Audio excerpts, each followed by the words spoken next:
Ladies and gentlemen, welcome to another edition of the F Y'all Podcast. I am your co-host, Michael Wright, and across from me, as always, is the man you came to see, the legendary, the one and only, the Superman from Compton, Mr. C.T. Fletcher. Pops, what's going on today, sir? How you feeling? Well, I'm blessed as always. You damn right. But I'm especially excited to have the GOAT, the queen of women's bodybuilding in studio, well, on interview today. There you go. I'm excited about that. And she's, I don't, you mind if I say your age?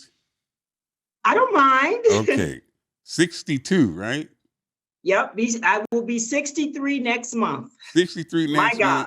Yeah. And you look like you're 40. Yeah. 63 God where, bless man? you. I receive it. Thank you.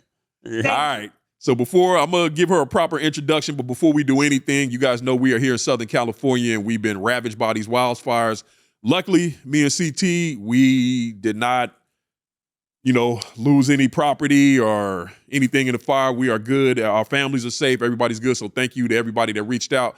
We're straight, but there are a lot of people who lost everything in these fires. So we just want to make sure that we point that out, keeping everybody in our thoughts and prayers. And we just want to say we here at the F Y'all Podcast are thinking about you guys, keeping you in our prayers. And I tried to donate some stuff the other day, and it's amazing to see how the community is coming together. It was so crazy that they wouldn't even accept any more donations. They were like, we just got so much stuff that we still have to process and get through.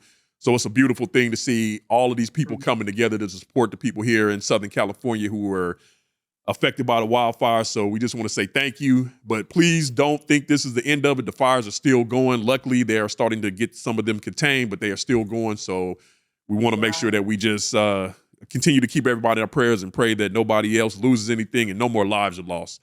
Too many people lost their lives and their livelihoods with these fires. So we just want to let you guys know that we are thinking about you and we got you in our prayers.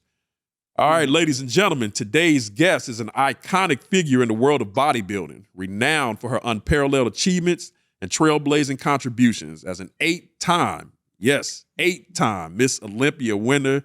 Today's guest has set the gold standard for excellence in the sport. Beyond her competitive success, she has become a respected fitness expert, motivational speaker, and an advocate for equality in women's bodybuilding, which we will definitely be touching on. Her dedication to fitness and her ongoing efforts to inspire and educate others make her a true legend and an enduring influence in the fitness community. Ladies and gentlemen, welcome to the F Y'all Podcast, the wonderful, the beautiful Miss Lenda Murray. Well, thank you. Beautiful intro. Thank you very much for that. You're very welcome. How are you today? I'm doing fabulous here in Arizona. I lived in Los Angeles and lived there for 15 years, not far from off the coast, Santa Monica. So I know that area. And when I heard that Santa Monica was hit like that, I was like, wow, it's just moving on down the coast. Before it was always closer to, Malibu or, so really, really blessed and I can't complain. Yes, ma'am. So I want to put a message out to all of our listeners. I get so much flack, whether it be in the comment section. When are you going to have more women on the podcast? Look, you guys got to understand. I put feelers out to a lot of people. If they respond, great. If they don't, it's not that we have not tried to get more women on this show. But hey, if I put the feelers out there and they don't respond, it's not much I can do about it. But you tracked me down. I did. And I want to make sure I let Flex Wheeler know, thank you. Because I reached out to Flex. I didn't know how well Flex knew you and any of that. I just reached out to Flex because we had him on the show a couple of weeks ago. I was like, Flex, I don't know how well you know Lenda Murray. I said, but I would love to have her on the show. And he said, hold on a second. So I guess he must have messaged you. You gave him the okay, and he shot me back your number. I was like, that was literally within the span of like 10 minutes. I was like, okay. I appreciate it. So, you did the right way. I'm old school.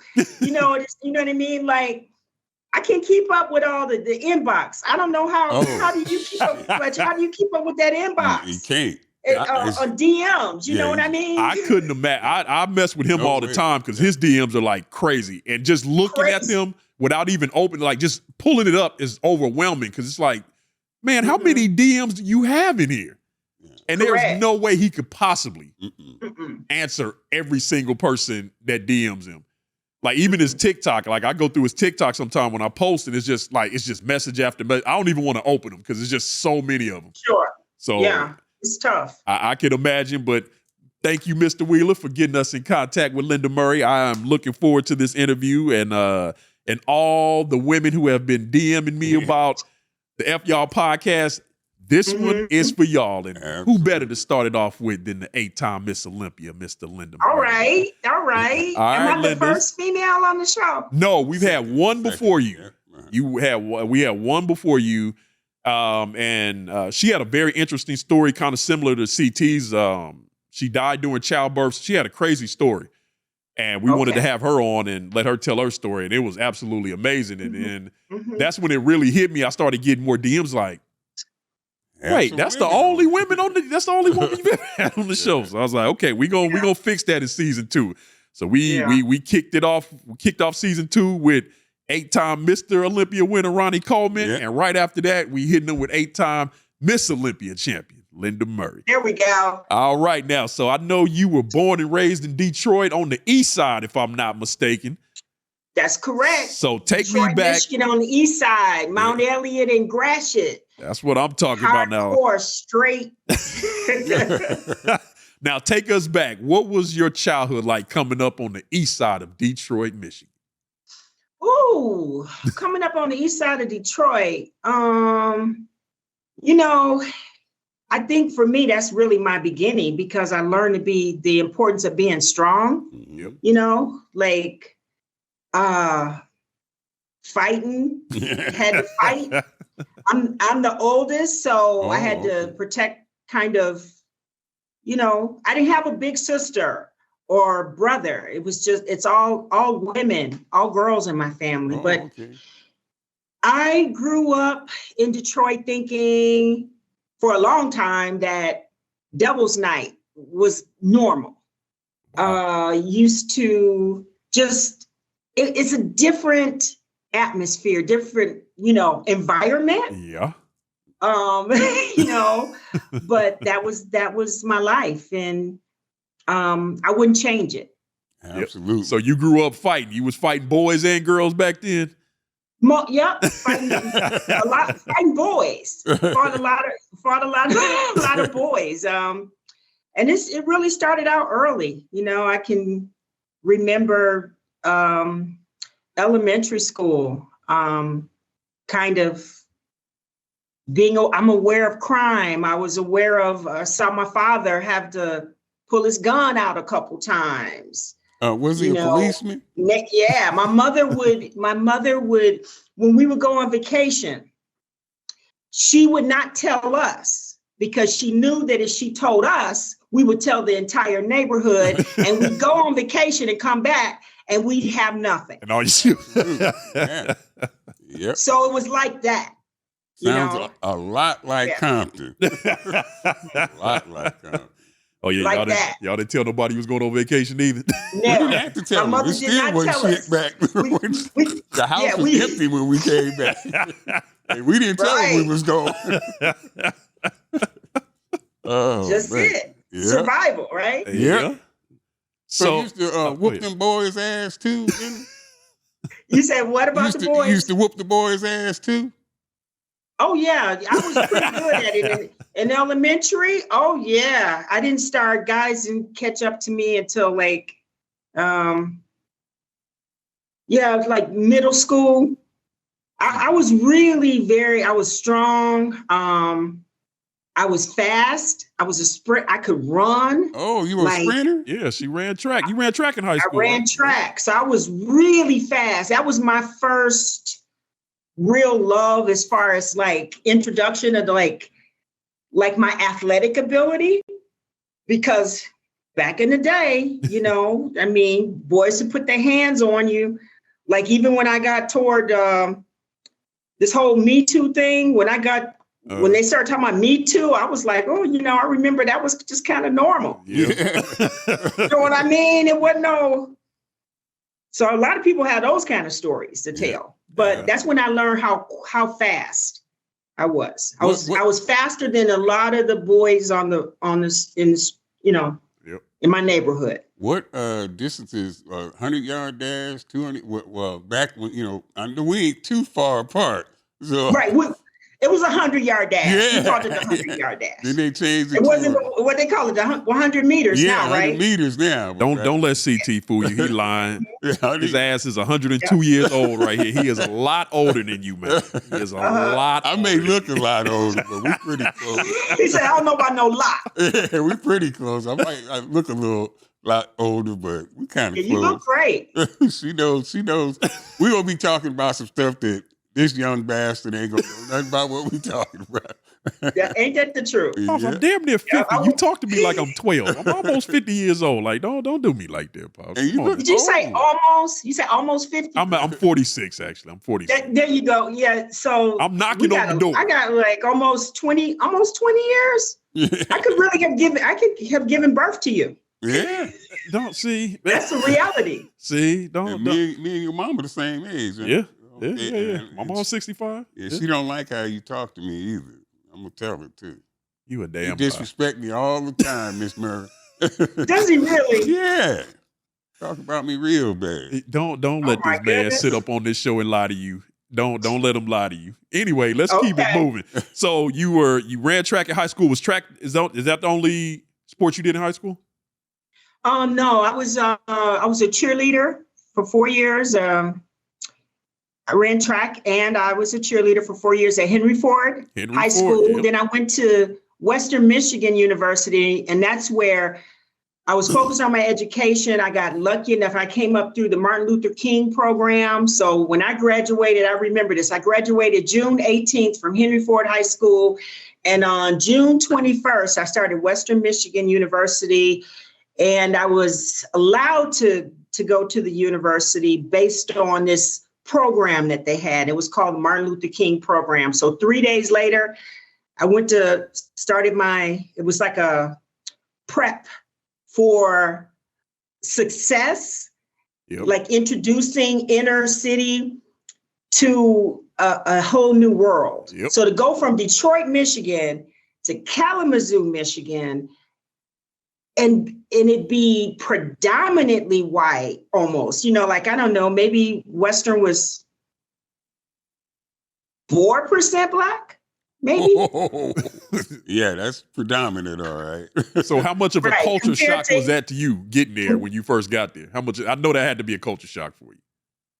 Yeah, it was definitely a culture shock. It was a culture shock. I think what really helped me is the fact that I was a cheerleader in high school. So now remember, in the summer, it was just Martin Luther King and some students who wanted to go to summer school. But when September hit, it was definitely a culture shock. And I got on the cheerleading team pretty quickly. I was a freshman and I made that cheerleading team, and I was the only only African-American on the team. So that's where that was my first introduction to dealing with, I went from Detroit that's 99% Black to Kalamazoo, that was like I said, 3% Black. Yeah. So being the only Black person on the cheerleading team, how much crap did you have to endure with that? Or was there any? Let's see. You know what? This is funny. Probably my first experience that was different. I think in the cafeteria, hanging out with some of the cheerleaders, and the cheerleader, one of the white girls reached over and she got something out my plate, or they would share bottles and drink. And I just remember my mom taught me, you don't drink behind nobody. And that was different for me. And I was like, okay, I'm not saying that one does it more than the other. Yeah. But that was probably my first memory of the not culture. I don't know. I guess it would be culture, right? Just like, definitely. It would definitely be culture. Don't you tell me my goddamn. But I feel like that was me going to Western was such an important part of my journey as Miss Olympia, right? You know what I mean? Because like that was a shock in a different way, 4 years of being like the only Black to when I won the Olympia, I was more prepared. Yeah. I'm going to say in a sense, you know? Yeah. But that brought up a different shock also. Oh, because now we're talking about money, and now we're talking about putting a Black face on the cover of a magazine. You know what I mean? That's what I was kind of dealing with. So, but because before I was always part of a team. Yeah. But when I won the Olympia, it's all about Lenda Murray. Absolutely. It wasn't a part of a team. You know what I mean? All right, so I want to transition because I definitely want to touch on that part of it. So coming out of Western Michigan, you ended up going do cheerleading. Was it CFL, if I'm not mistaken, right? Or was it UFL?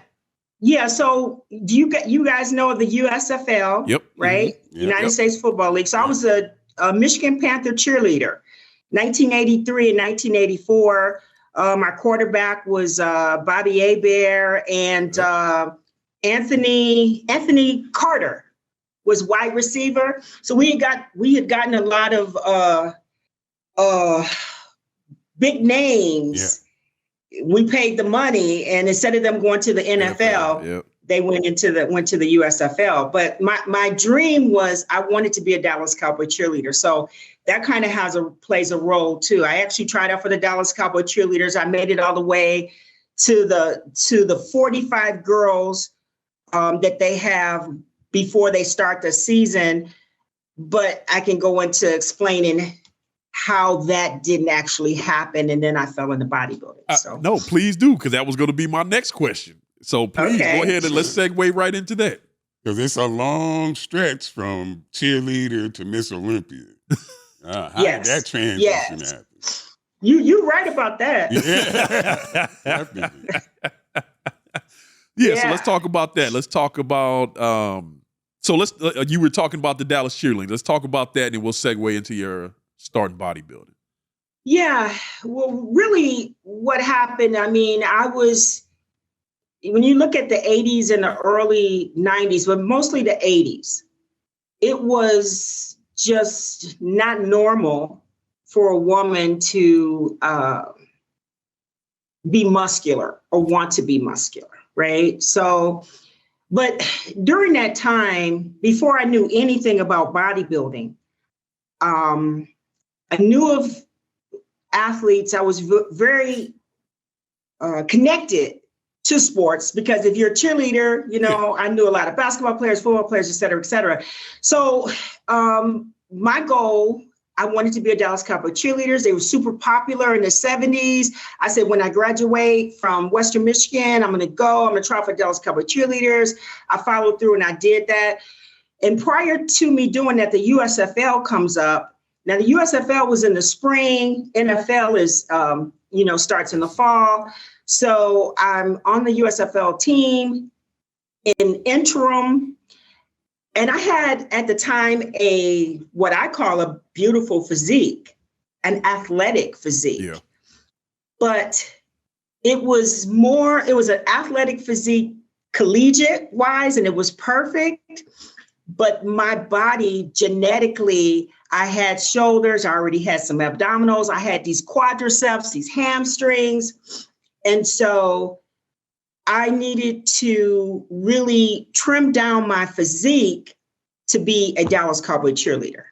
Oh. So I made that 45. There were 2,000 girls. Out of 2,000 girls, made it to the 45. And at the time, the coach was Suzanne Mitchell. And I believe Tom Landry was the coach at the time. And she just said, basically, you're currently part of the USFL, and we can't have, that was a conflict of interest. Yeah. So they said, come back next year, and then we'll pick you up right off of at the 45 girls, but we want you to lose some weight. And at the time, I was in great shape. So that's how I was introduced to bodybuilding, because I joined the gym and I met all these bodybuilders. I was there. All I wanted to do was do cardio, do a little bit of abs, but I didn't want anything to do with with weight training. Not that I didn't like weight training. It was just something new to me. You didn't do much weight training in college and all of that stuff, because you're talking about your physique. That was just all genetics? That was genetics. I mean, pretty much. I mean, look at track and field athletes, sprinters. Yeah, absolutely. When you look at sprinters and you look at some of those women, I mean, they're muscular. Look at those quads and them hamstrings, and they have some abs, and some of them have really strong, they're just powerhouses. Yep. And they have that genetically. So to tell someone with that physique that you need to lose some weight, especially in the late 80s, like you're not quite understanding what they're asking. I don't even think they knew what they were asking or what they were saying. I mean, now we know, with all the different divisions that we have and the different types of physiques that we see on women, I know that what she was saying is you have too much of an athletic physique. And we're looking for more of a dancer. So not necessarily that they wanted you to lose weight, but it was just more you were too muscular, too much definition, I guess. Yeah. That's what it sounded correct. When you said that, it sounded to me like they were basically telling you, we want you to soften up a little bit, maybe. Absolutely. Yeah. That's exactly it. Yeah. But I don't even know if she knew what she was asking, Because I'm thinking of a track and field athlete. All the girls I know that ran track, they were slender, really defined, muscular. So when somebody's telling you to lose weight, I'm like, when I'm thinking of a track and field athlete, especially a woman, I'm not thinking, she needs to lose a little weight. So that's why I was thinking it was more probably you were just too muscular and too defined for what they were looking Correct. Yeah. Yeah. Because you can see my shoulders, you can see some abs, and my quads. I mean, and at that point, when I returned to Powerhouse Gym and talked to Ron Love. Oh yeah. Because Ron and those guys, they were saying to me the whole time, girlfriend, you need to get with the bodybuilding. You need to, you need to compete. You have the natural genetics to do this. And I was like, I don't know very much about bodybuilding. I mean, how you guys make a living? And Ron's like, I'm turning pro right now. He had just turned pro. And so it was new to me, and hey, listen, I let go after I came back and I thought about it and I saw my best friend. I saw how her body changed from her weight training, and she was competing. And then I saw her on stage and I said, I can do this. I'm an entertainer. I'm used to performing in front of people. I'm disciplined. I have the willpower. And that's when I started competing. And my first competition was 1985. So how long did it take them from the initial start to them telling you, girl, you could do this? How long did it take to convince you to say, okay, I'm gonna do this? How long was that process? Or was it pretty quick? No, it was close to, I'm going to say it was kind of close to about maybe 18 months. Okay. Because my friends, I was hanging out with bodybuilders. Mm-hmm. I became a gym rat. Okay. I was going to the gym every day after work, and I had my workout bag in the car and couldn't wait to get in the gym. And I'd sit on the bike and I'd watch the guys train. And, back then too, the percentage of women weight training was so small. Yeah. That was going to be one of my next questions. Being a woman in that atmosphere, were you at all intimidated being in this field that was mainly male dominated? You know what? No, I wasn't. I didn't think so, but I just wanted to ask anyway. You don't strike me as the type of person that gets intimidated. You don't look like you get intimidated easily. No, Detroit helped with that. I'm sure. Detroit helped with that. She wasn't intimidated. Oh, yeah. I Oh, have yeah. a question from the female GOAT, the greatest woman bodybuilder of all. Do you think that there is a such thing as too muscular for a woman? Ooh, good question. And he just came up with that off the top of his head. No, but it's really good. I do believe that there's definitely different. There's a difference between a man and a woman. Yeah. No question about it. Right. And I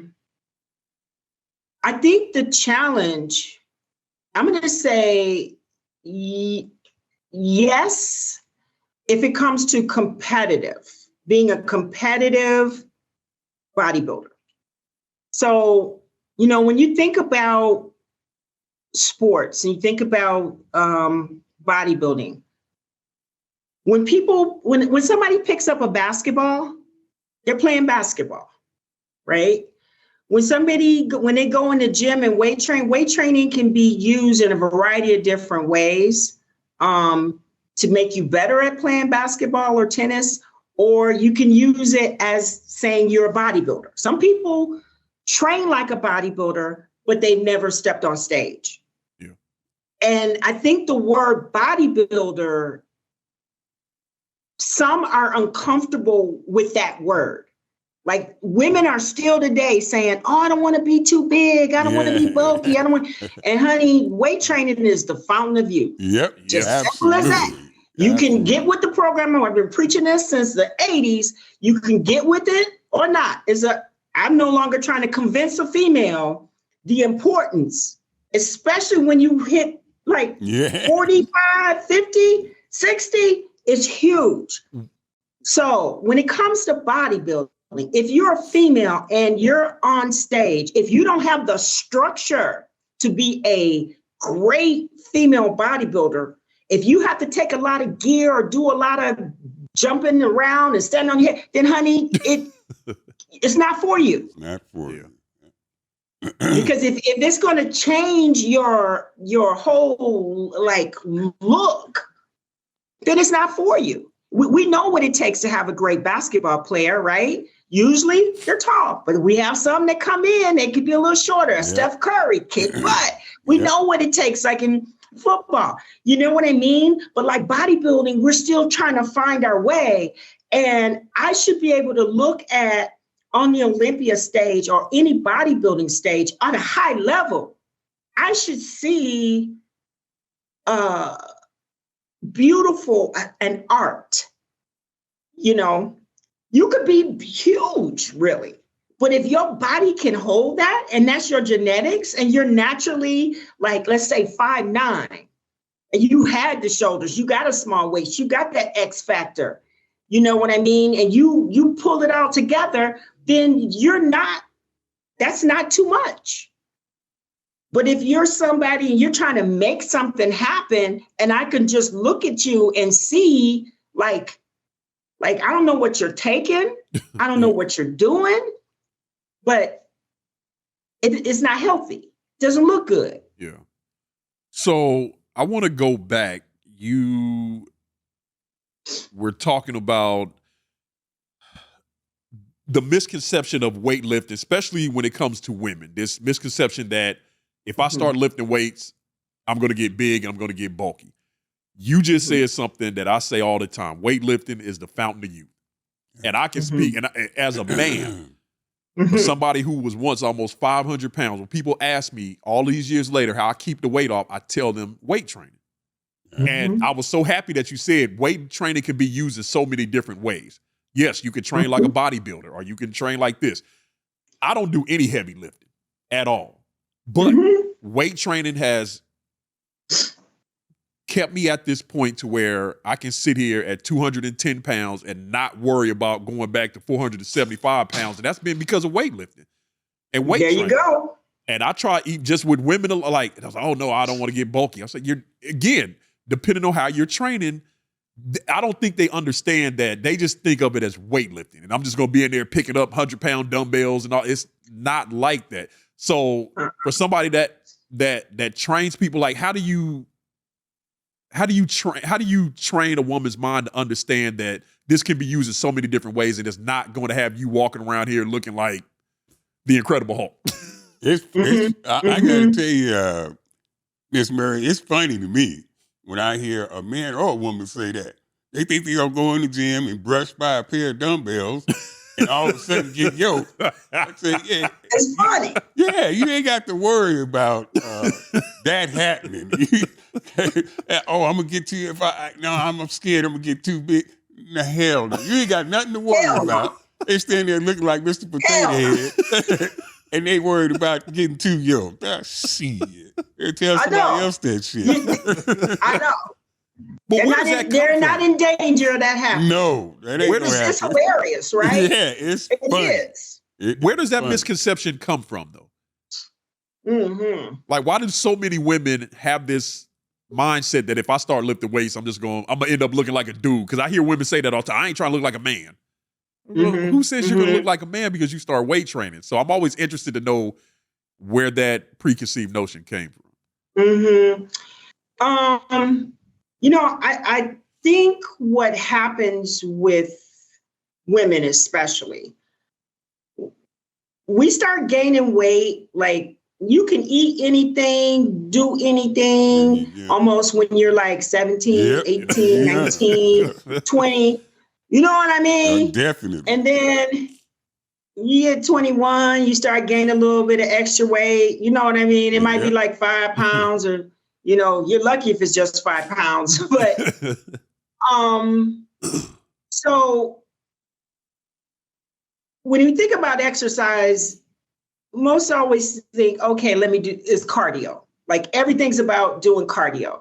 Like, walking, running, get on treadmill, bike, et cetera, et cetera. And in our heads, when we gain that weight, and if we don't really understand the difference between like muscle and fat and what muscle does for you, like when you're not working out, if you maintain the muscle and the structure and it's working for you. Yeah. When you're not working out, if you weight train consistently. So they just associate everything with like, okay, I'm supposed to get on this bike and kill myself, sweat like profusely, or like eat less.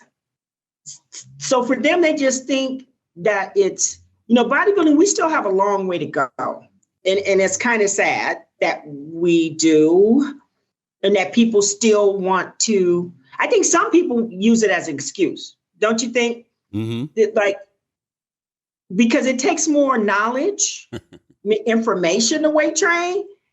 You could just go get on a bike or a Stairmaster and, just learn how to get on it and set it and do it and be done. But it does take more work.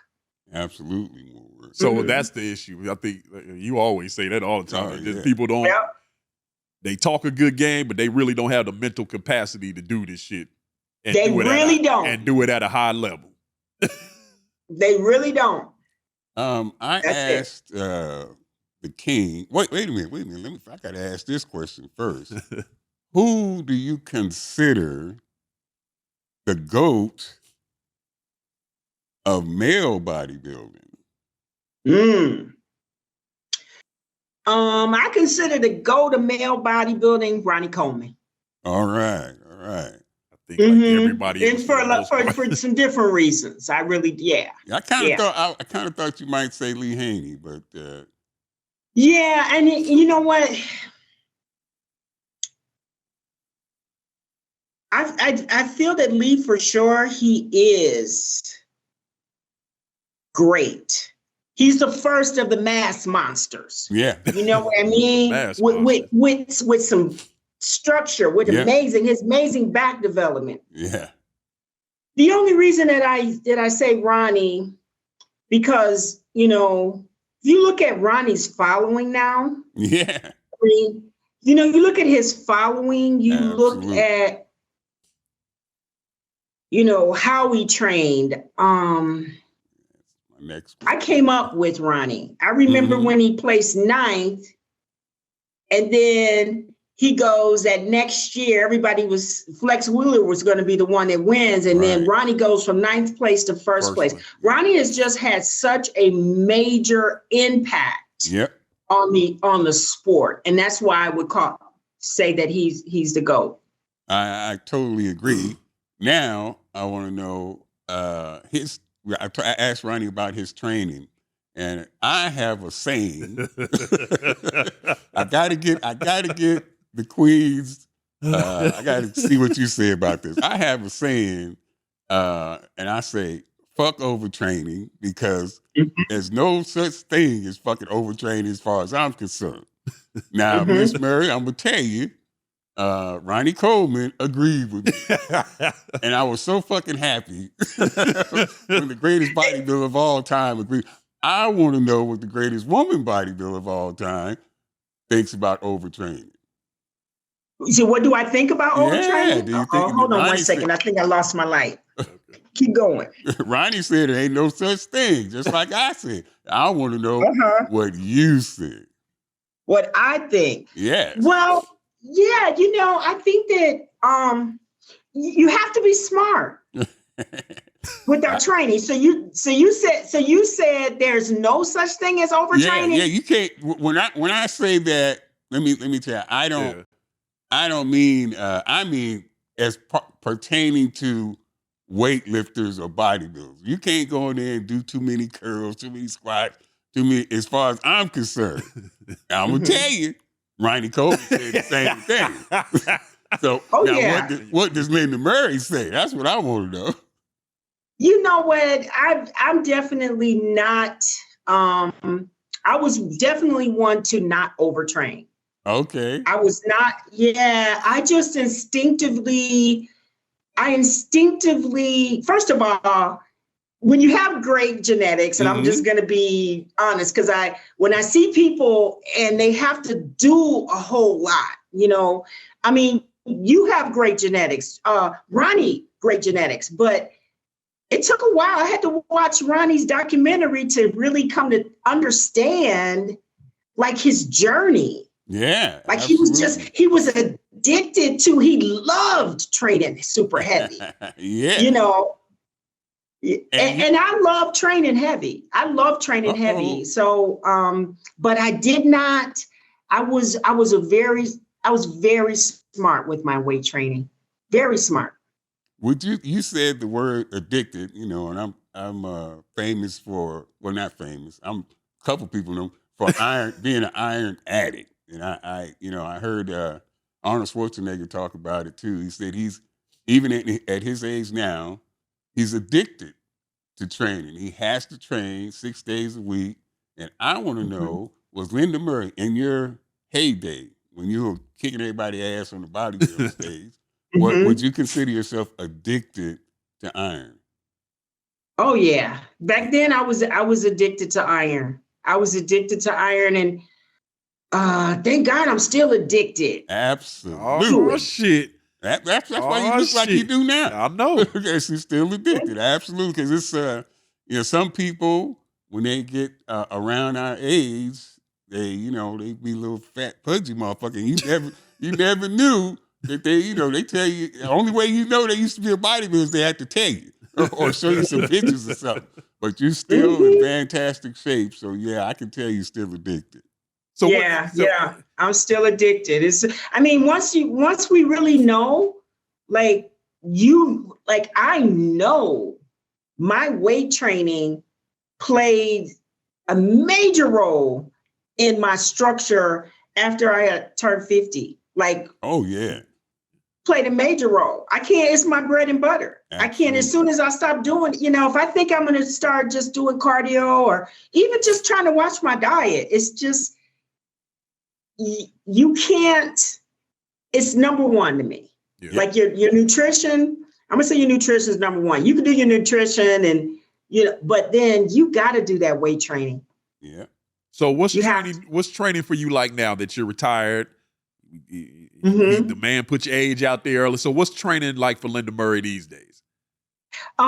So what I do is 6 days, if not 7 days a week, I walk every single day. Okay. I start my day out like that. And I do that for mostly also for my mental health. Yep.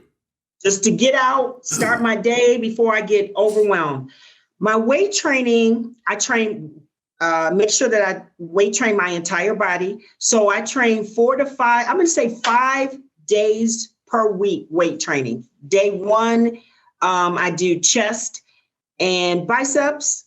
Day 2, I'll do legs. Then I'll take day 3 off. Then day 4, I may just do just back.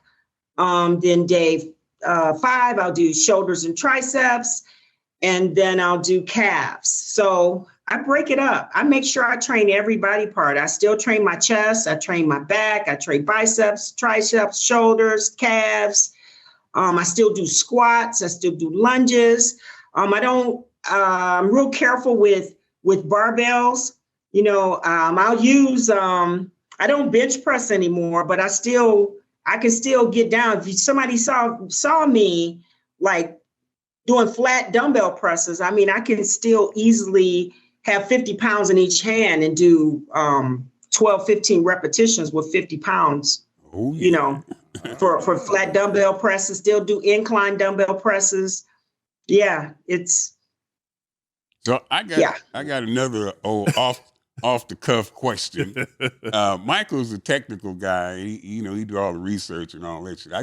He just asked I want to know whatever come to his brain at that particular Absolutely. moment. Now, I want to know, in your competitive days versus non-competitive days, the amount of men that hit on you, did it increase after your competitive days, or was it just as high when you were winning them sandials? Wow, interesting. Mm-hmm. Funny, I was having that. I had a similar thought. One of my girlfriends, I remember when she told me, yeah, because the guys don't hit on you as much as they used to. I have a lot of my girlfriends are a little bit older than me, like 10 years, and they would always kind of prepare me for what's to come.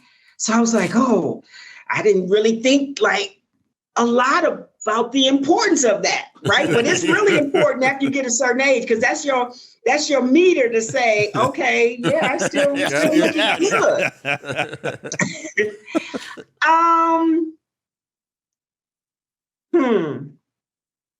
I do feel like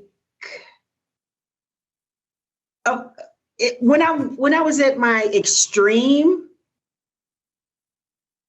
I did not get as many men hitting on me as when I would be in the off season. Yeah. Mm-hmm. So you use that as a comparison. Well, why do you think that is, Miss Olympia? Why do you think that is? Because them men were intimidated by that physique, I'm sure. Oh yeah.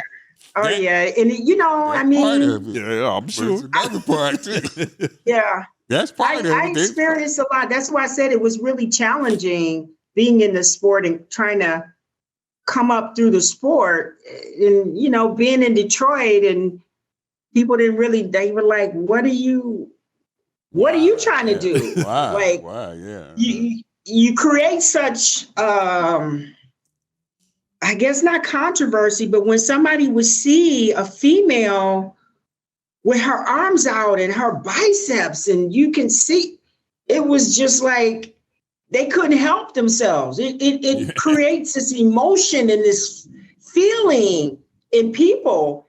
But I would say especially men, the men that did not, that don't work out, they would come out and say something to me like, a woman's biceps shouldn't be as big as a man. I'm like, it's genetically impossible for my biceps to be bigger than yours. It's not my problem. That it sounds like a personal problem. Like, you need to work out or something. In your life. Solomon, if you could you pull up some pictures of Lenda from back in the day? If you just Google Lenda Murray, I want, for people who may not have seen Lenda in her heyday, because she ain't lying about them biceps. Sure. Oh yeah. Any more ignorant questions you got? Yeah, see, I don't think that was ignorant. No, I'm just messing with you. Because Because I refuse to believe that men are not banging on your door right now. Because I know you got men hitting on you right now. It's so sweet. But Thank see, you. they banging on the motherfucker, but it ain't just because. Okay, you said okay, they were intimidated by your muscles. Your muscles, more muscle than the average motherfucker walking than most, and a whole lot of motherfuckers on stage, more muscle than him. And of course they were intimidated by that. And in an off season, do you think you got hit on more often in the off season? Do you think it's because in the off season more curves and more curves came out. A lot more curves, and you just have a healthier look and feel a lot more booty going on, and a lot more curves. That's totally it. Yeah. And that's where I want to say to my girls out there, like, that back. What I'm so impressed with today is like this whole evolution of the booty, like how they get these BBLs, adding some stuff in place. They're doing it without like necessarily weight training. Well, if you weight train, that's your glutes. That's how you get that shape in that body. So I'm real curious as to what it's gonna all look like after, if you're not working out and you just decide to go to the doctor and get some injections and nip tuck and where it's gonna go, but gravity's gonna take over. That's what's gonna happen. Now the picture, I don't know if you saw the picture he just put up of you, but I did not. The back development. The back development. Holy shit! And that was in 91. Yeah, that was before I won my second Olympia. And that's my strong point, my back and my shoulders. And see them horseshoes popping to it, as Pop's calling them over here, them horseshoes standing out. Or them back arms. The back arms, I'm sorry, the back arms was popping. Yeah, she has to try something. Yeah, those are the days. But it's when I look at all my photos, because it took a lot of mental strength to take my body there, to let me go there. Like, I love weight training. I love the whole discipline and the process of the artistry of maintaining muscle and just losing body fat. Yep. So it was challenging because you lose all the weight in your face, and I loved my body. I loved my physique 6 weeks out. But what you have to do to get to that point was really challenging.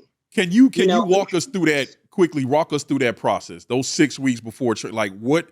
Because I don't think a lot of people, especially who are not familiar with bodybuilding, understand the toll that you guys have to put on your body to get ready for that. So if you don't mind, can you walk us through that process 6 weeks out? Like, what are you doing that's putting so much extra strain on your body to get ready for these competitions? Yeah, well, you just you're starting to, you're really, really low in body fat. Your calories are low. My calories would always be, they were never under 1,500. I would never recommend that to anyone. But calories would be somewhere like 2,000, 150 grams of carbohydrates per day. And you're really working, the body does not want to necessarily be that lean, Yeah. And so it's fighting you. So it's like this process. You got to plan. When you see a bodybuilder or see any athlete on stage, it's like a year-long process. And if you plan properly, I would diet for like 16 weeks, where I'm on a strict diet and a nutritional program. So that's the hard part, especially being a woman. Yeah, Your, absolutely. you know, my upper body would come in, you know, my back, like what you see in that picture. But believe it or not, in that photo, I was still concerned about my legs coming in and being tight like we have to. So that's why I say that, like, 6 weeks out, I felt good. I was happy. But I would always say to myself, why isn't this enough? Oh, man. Why is this not enough? Yeah. You're already Miss Olympia and you're still questioning that? Wow. Yep. You're still questioning, why is this right here, this physique that I have? In that picture, I know exactly where I was. I was in the backyard. I did a photo shoot. It was right before the Olympia in 91, and my first time defending my title. Yeah. And I just had a whole lot going on. And in my head, especially if you look at me being this cheerleader, going from this super feminine culture, and all my friends saying, "What are you doing? Yeah. Like, why are you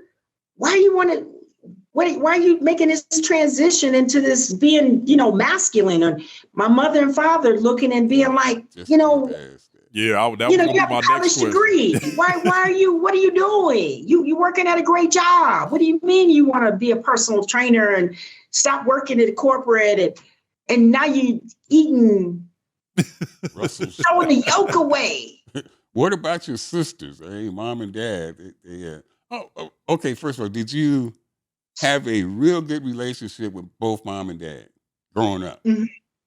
Yes, great relationship with both my mom and my dad. You know, but my father, great relationship with my father. I'm just like my dad. I feel like I got a lot from him as far as like how I came to be in bodybuilding and be competitive. But you know, my father, he was a little uncomfortable about me competing. Yeah. He did not go to my first Ms. Olympia. I mean, for a couple of reasons. One, he was like, he didn't really understand. He didn't understand what that meant. And he wasn't crazy about the physique that I was creating. Is that putting it lightly? You said what? Is that putting it lightly? Yeah, it's putting it lightly. It is. It is. So, because he didn't go to my first Olympia. Mm-hmm. My mother did. Right. She was there. My mother, my sisters, they were there in 90. Now, when I won that first Olympia, and all of a sudden now I'm on television, I'm in magazines, and I put the name Murray on the map over here for my dad. And, you know, he was like, I was going to Italy and doing all this, you know. Yeah, then it changed. He was at the next Olympia. Okay. You know, but I love him. He's no longer with me, but I get it. Mm-hmm. Yeah. I get it. He was like, I had all daughters, and my oldest daughter is doing something kind of strange. What you doing? What you doing? So, and there is so much of your life I know I'm not going to be able to touch because we are almost at an hour already. But I do. So you brought up the 1991 Olympia, and as I was researching you, this was all new information to me. As I was researching you, the 1991 Olympia came up. And I guess there was some controversy outside of your doing. This had technically really nothing to do with you. But there was some controversy coming out of there. One of your competitors by the name of Bev Francis. Mm-hmm. Was she, now, just so I make sure I got the story straight, close to the end of the competition, she was ahead of you by 2 points, if I'm not mistaken, right? Mm-hmm. Yeah.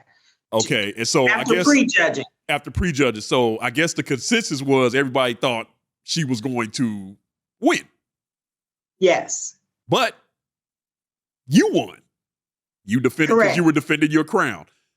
Correct. So walk me through that. And does it being some controversy behind that, in your mind, being that you came out on top, does that taint that win for you in 91 at all? Mm-hmm. Mm-hmm. Or do you look at it any differently? Yeah, good question. You know what? It does not taint that win for me. Good. It does not. It doesn't. Especially, I mean, guys, we know bodybuilding. I mean, I really understand that it's not who crosses the finish line first. This is it's a pageantry of muscle, is what I want to call it. And pretty much, it's easy for me to say this now about it, that it does not taint that win, because I'm involved in so many aspects of the industry. Yep. I'm a promoter. I've done pretty much everything but be a judge. And so I know how things work. You know, it's a business. Because that was the thing that stood out to me in the interview that I read when you were talking about that. You said this is a business. And the reason that part stood out to me was because when we had Flex on, and I can't remember what year off the top of my head, but there was a particular year where him and Ronnie were combating, and even Flex said, in his mind, I knew I was going to win that year. And I can't remember what year that was, but he didn't win. Because I played the clip, because when they called his name out, you could see the rage, the disappointment all over that man's face. Mm-hmm. And one of the things he said what he had to learn after that was that at the end of the day, this is a business. It's a business. And a business decision was made at that particular moment. That's correct. And he said, he said, I'm not saying that it did take me a while to get over that, but he said I made peace with it. He said, but I made peace with it the minute I understood that it was a business.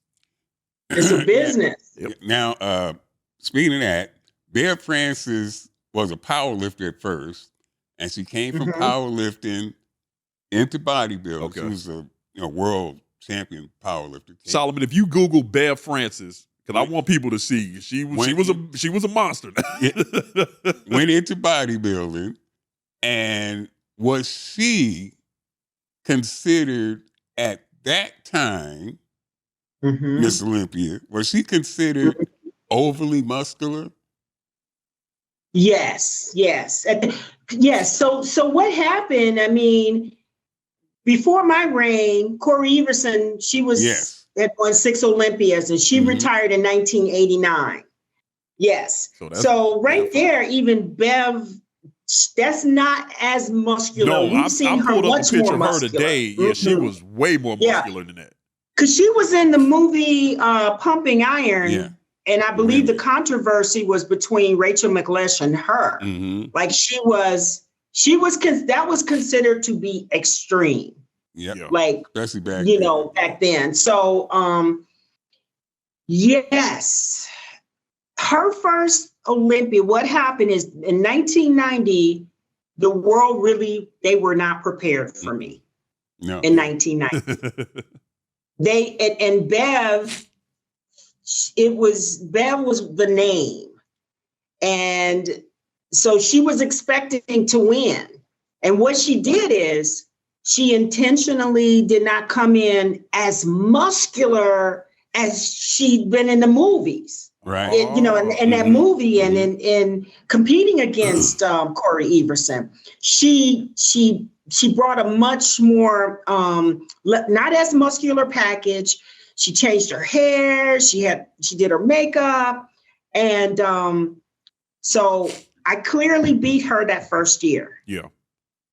So then she came back. In preparation for me, and that's when she came back with a completely different physique. If you look at the physique of her in 1990 compared to 91, completely different. Totally different. And she had that, see right there. That's Bev Francis. So that's the Bev we knew of, learned of, and so. And I believe that was her. I'm not sure if that was from Pumping Muscle, but wow. Yeah. Yeah. Oh, you got to see it. I had to put my glasses on. Yeah. Put it back up for you. Yeah. That's crazy. Like the trap development, just shit. Yeah, she was known for doing the most muscular.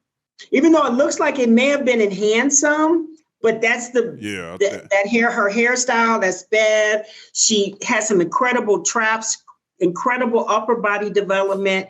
And when she competed against me, the first year that I won, if you pull up pictures of what she looked like in 1990, she decided to try to play the Corey Everson game, kind of. You know, she was like, okay, I'm the name that's recognized among all the women bodybuilders. Corey's retiring. I'm going to change up my look. I'm going to bring a different package. And she did that. And so she decided to go back to what she knew after my first win. And yeah. Was female bodybuilding more popular during the Rachel McLeese, Corey Everson era as opposed to the Lenda Murray era? You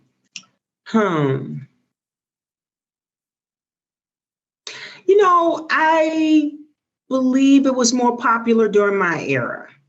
I'm going to say that. However, yeah, the numbers were greater. Yes. During my era and Corey Everson's era, Rachel McLeish, it was just women bodybuilders. There were no other choices that women had. There were no other divisions. So there were more women during my time. And a lot of that is because we looked at people like Corey Everson and Rachel McLeish, and we were learning about weight training and women. And so it was definitely, I feel like the numbers were higher. However, I feel that what I experienced during that time is that, you know, there was a shift. You have Corey Everson, and I think Corey's like maybe, I'm 5'5". Corey, I think let's say she's 5'8". She's at least 3 inches taller than me. So I had to come to terms when I won the Olympia. Like, I had to let go of, like, love on me, like, know who I am.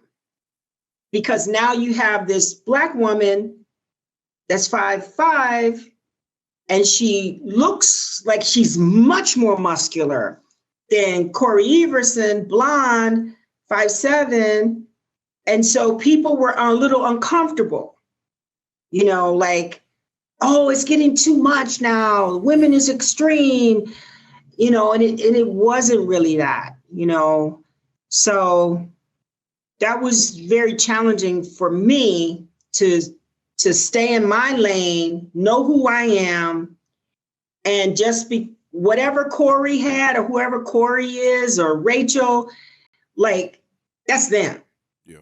This is me, and you can put me on the cover or you don't put me on the cover. I'm going to still kick ass, go back to the gym, train and do what I need to do to stay focused to continue to win, despite you put, you know, Bev Francis right there and that controversy, and every single year was something, you know, that's the difference from being in that position. So Lenda Murray, in my opinion, created her own goddamn lane. That's right. Everything that I have researched about you, and it's been said over and over again, Lenda Murray was the catalyst that took women's bodybuilding to a whole nother stratosphere. So as we get towards the end of this conversation, because I'm already over, but it's 2 more things I want to touch on. So after you, you won 6 straight Miss Olympias and you retire. You come back 5 years later and win 2 more. So I got to ask you, in that 5-year span, what brought you back after taking 5 years off? Because you don't really hear that, somebody taking that long off and coming back and still being dominant. What brought you back after 5 years? And when you retired the first time, did you think, was there ever when you retired the first time, was it like, okay, I'm done and that's it? But or maybe did you have thoughts of maybe, okay, I might come back in a few years or whatever the case may be? Yeah, great question. I don't think I ever said that I never said I was completely done from weight training. Okay. Because I love the feeling that I had, the power from walking around being strong and commanding your attention, my strength and power I walked with. So I knew that I would continue to weight train, and I did that. I owned and operated a gym during that period of time. And there was a couple things. For one, I think when you win that title, you do feel a responsibility, especially I won it 6 times at that time. I worked too hard to win that title and then be there, be that representative and be that person to show up and be able to have conversations with the powers that be, to stand up for the women in the sport. Yeah.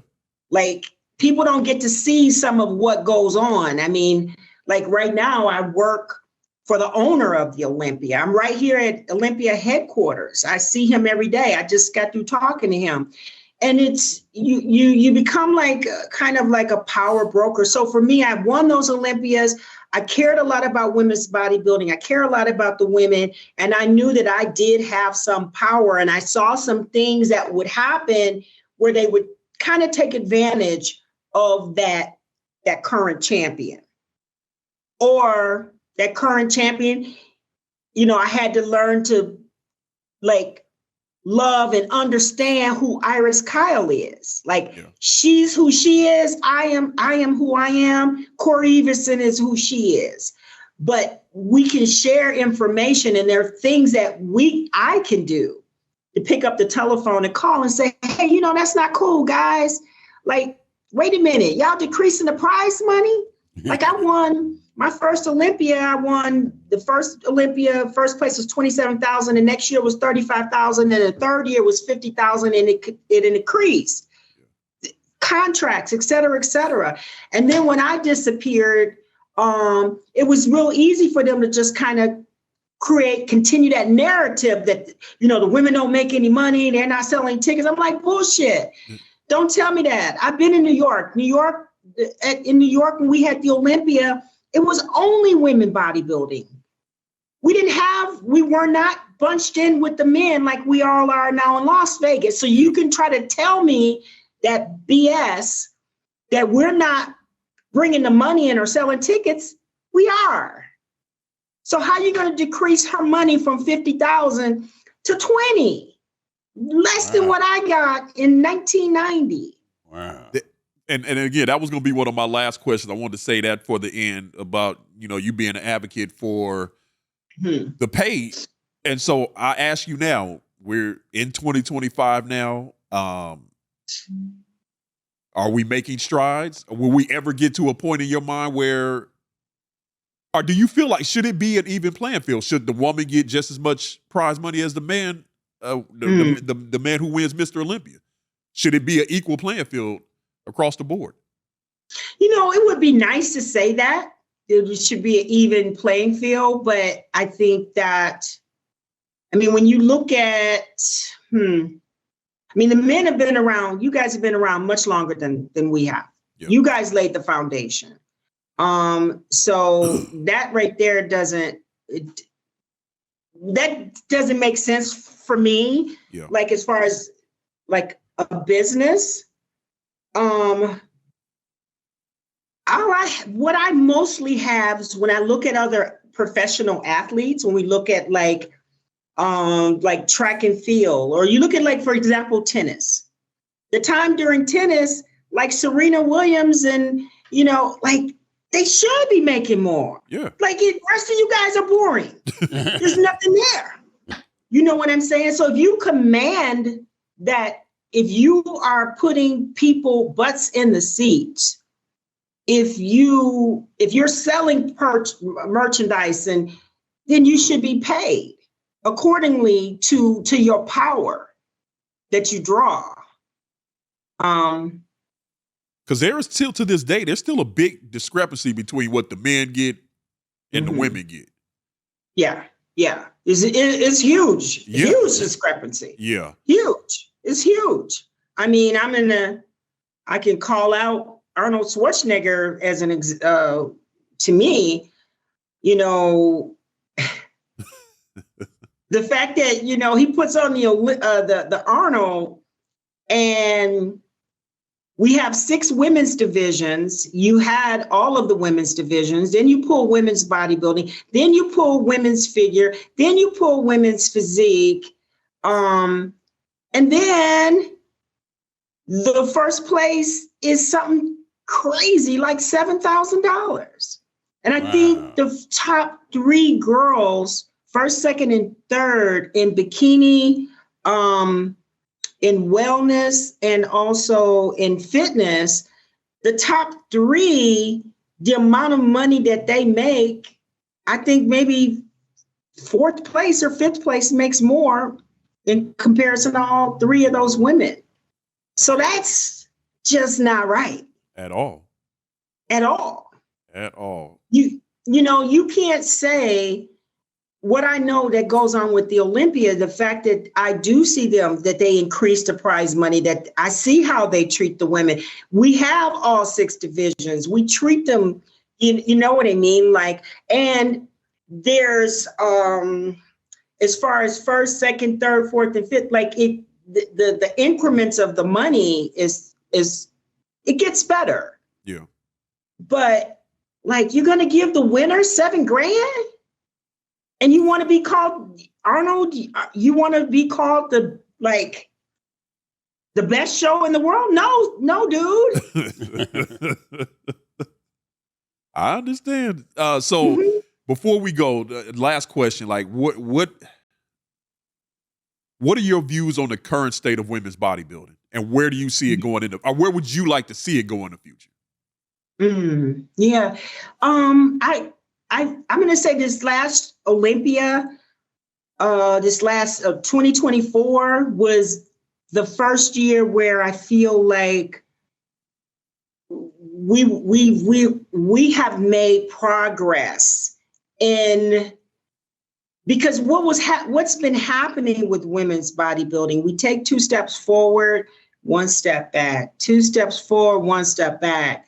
You know, in all pretty much areas. And like I said, it's not complicated. We know when we see a structure like an Iris Kyle, a Linda Murray, a Corey Everson, Andrea Shaw, somebody that genetically, they're gifted with some shoulders, a small waist and quads, and they have everything to pull it all together. Instead of us just treating the sport or treating the women when you judge them, just not caring enough. Like, it's not about who's the biggest. It's not about who's the most ripped. It's about when you see a package that represent, and it flows.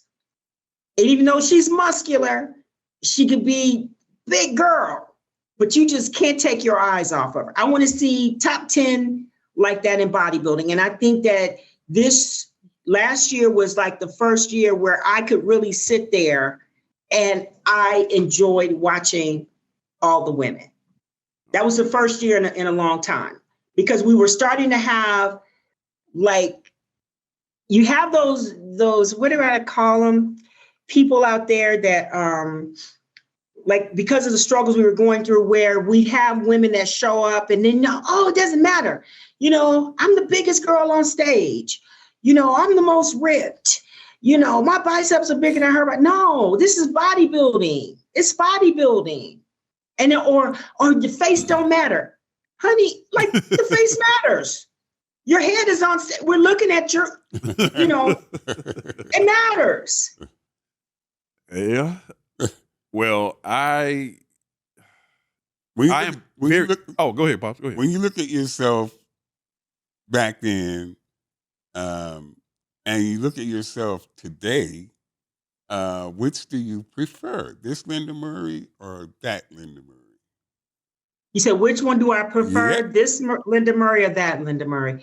I prefer this Linda Murray today. You're talking about who I am, my body, everything. I mean, sometimes, it's hard because we look in the mirror and we always looking for perfection, but it is what it is. This Lenda Murray, because I truly understand the power of the mind. Woo-hoo. Absolutely. Yep. That is a word right there. And yeah. People, I think they totally push that part of it to the back, but the mental aspect of all of it is so important. And not that it matters, but I prefer this one too. Yes. Thank you. Don't be over here flirting now, old man. Like, look now. I love it. I ain't trying to have to get somebody off I ain't you trying now. to get my ass whooped. Oh, you're sweet. All right, Miss love it. Murray. I always have a ton of questions, and I barely get to half the questions I want to. So I would love to have you back one day for a part 2. Because, again, it's just so much information and so much I did not get to that I really wanted to touch on. But I do not want to waste more of your day, and I'm already over. And I think Solomon behind this camera is going to kill me if I don't shut this thing down pretty soon. But I just want to say thank you so much for being on the F Y'all podcast. It was an honor and a pleasure talking to you. And hopefully this will not be the last time we get to talk with you, ma'am. Speaking of that, so we were at the Olympia this year. So do you do, are you around doing a lot of the fit expos and stuff like that? Do you do those? Oh yeah, I work my butt off. Are you going to be here for LA next week? Pardon? Are you going to be here in LA for the LA Fit Expo next week? I will not. Actually, I know not this week, because that's this weekend, right? Next weekend, yeah, the 25th and the 26th. No, I will not. I'm preparing to go to the NPC Women's National Workshop in Orlando. Okay. Yeah, because I was just in Boston, so I will not be at the Fit Expo. I used to go all the time when I lived there. Yeah. Okay. Well, I just wanted to see. We're going to try to catch up with you. We'll be there next week. So, again, thank you so much. Again, thank you, Mr. Wheeler, for setting this up. We truly appreciate it, and we hope we didn't run you off too bad and you come back and hang out with us again. Maybe if you're ever in the LA area, we can get you actually in studio. So, ladies and gentlemen, let's give a round of applause to the amazing and the beautiful Miss Lenda Murray. Thank you. All right. Thank you so much, Lenda. We appreciate you being on the show with us today. Yeah. Thank you for inviting me. It's been wonderful. I was so excited and looking forward to this. We were looking forward as well, and we are so happy you decided to join us. I'll be reaching out to you shortly here with some more information for you. Thank you. Thank you. Thank you. Bye. All right. All right, ladies and gentlemen, before we get out of here, IronAddictsBrands.com is where you can get all your official CT Fletcher merchandise. You guys know Pops has been talking about it a lot lately. We got some new folks that he's working with these amazing new designs you see up here. Where we got? Every day is arm day. I think that's your favorite right there. Yeah, that's Every it. day is arm day. His son Samson has his own shirt. God is my steroid. So make sure y'all check that out. And if you can look right behind this big ass head of his, That's impossible. we got some more designs, and there are a few more on the Iron Addicts Brands website. You can check those out. Also, we got merch for the podcast now. This will be totally separate from, now mind you, all of this still supports the F Y'all podcast, supports CT Fletcher. So, but we put these on 2 different sites. So I will make sure that you guys can see the website down at the bottom.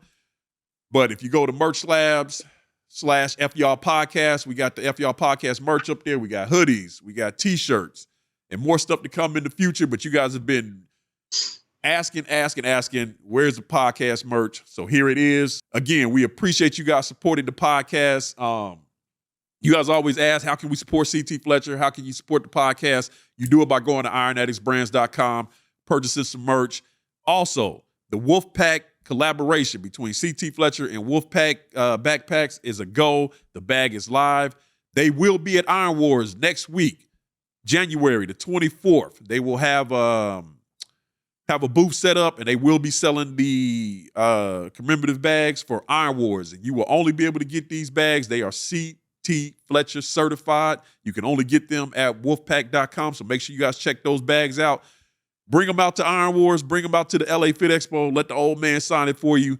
Like I said, you can get them on the website, but they will. I'm not sure how many they're going to have next week. So I would suggest Get it now, order it. Hopefully you can have it by Iron Wars, but if not, they will have some on site. So make sure you guys check that out. Pops, anything else I'm forgetting to push? Father and son trainings. If you want to train with CT and Samson, hit up Samson on Instagram at Samson Fletcher Official. He will get you taken care of with your father and son training. We say it every week. You can train at the gym. You can train in the backyard at CT's house. What you tell them, Pops? Train some goddamn weird shit. But no. That ain't what you tell them. Hey, shit ain't free. This shit ain't free. So make sure you hit up Samson. He'll take care of your father and son trainings.